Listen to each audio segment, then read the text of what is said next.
राज्यभरातून देशभरातून भाविक जे आहेत ते भीमाशंकरच्या ज्योतिर्लिंगाच्या दर्शनासाठी येत आहेत आणि इथं आल्यानंतर नेमकं त्या भाविकांना कसं वाटतं हे आपण जाणून घेणार आहोत। आपल्यासोबत हे सगळे भाविक आहेत।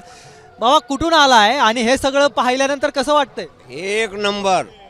मी भीमाशंकरला आलो आहे, स्वर्गात आलो आहे, एवढंच माझं म्हणणं आहे। कुठून आलाय तुम्ही? मी अकोला जिल्हा।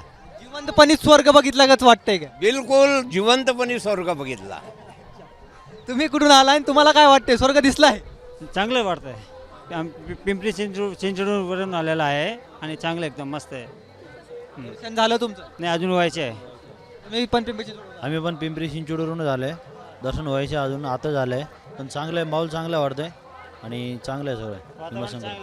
वातावरण चांगलं वाटतंय असं आहे। दर्शनाला अनेक जर म्हणतात लय बराच वेळ लागतो दर्शनाला, 5 तास लागतात, 7 नाही, 5-7 तास लागलं तरी आम्ही दर्शन घेऊनच जाऊ। म्हणजे आता एवढं लांबून आलं म्हणल्यावर दर्शन घेऊनच जाऊ, मनोकामना पूर्ण होईल। बाबांना वाटलं की स्वर्गात आल्यासारखं वाटलं, तुम्हाला वाटलं तसं तर नाही, का जीवन? नाही आहे चांगले आहे। तर मनोकामना काय करायचं, मनोकामना पूर्ण होते म्हणजे स्वर्गातच झाला म्हणजे।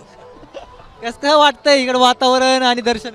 वातावरण एक नंबर छान झालेलं इथलं, फक्त दर्शनाची जरा सोयी कमी अशी अडचण होते, हां रांगेची वगैरे। हर हर महादेवचा नारा, बम बम बोलेचं गजर, अशा सगळ्या घोषणाबाजीमध्ये आणि ह्या सगळ्या गजरामध्ये भीमाशंकरच्या दर्शनासाठी आलेली आलोट गर्दीच सगळं काही सांगून जाते। कॅमेरा पर्सन संदीप मिश्रासह रोहन कदम, जय महाराष्ट्र न्यूज, पुणे।